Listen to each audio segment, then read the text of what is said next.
Isa sa mga gusaling pinasok ng mga Hapon ang De La Salle University sa Taft Avenue. Ay, hello, Miss Sandra. Kumusta kayo? Mabuti po. Sorry, pasok po tayo. Doon nagtago ang 40 sibilyan sa pangangalaga ng isang pari at 17 Christian brothers.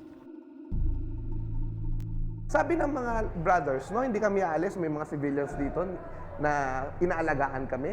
Pangalawa, matibay ang building. Pangatlo, marami sa amin Germans. So, ibig sabihin lang namin sa mga Hapones, German kami, di ba? Hindi nila kami papatayin kasi kaalyado nila kami.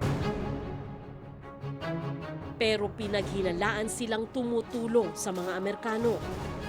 Si Brother Leo, nakaupo siya sa mga boxes, no, kasama si Father Cosgrave. Nakarinig na lang siya ng tumatakbong mga alam niya mga Hapones mabilis at sumisigaw. They were very angry. Sabi ni Brother Leo kay Father Cosgrave, Father, no, absolve me. We are going to die. Dito sa cell na to, may mga nagtago. At yung mga Hapones, binuksan to, pinalabas sila ngayon.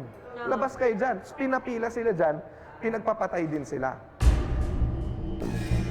Marami ng patay dyan. Kung titignan natin itong photograph na ito, no? Ito yung pile of bodies, patong-patong yung may upuan. Dito yan no? Ayun yung bukas na pintuan ng cellar. At ito yung pintuan na yan na may iron grill sa taas. So, kung makikita mo, puro katawan.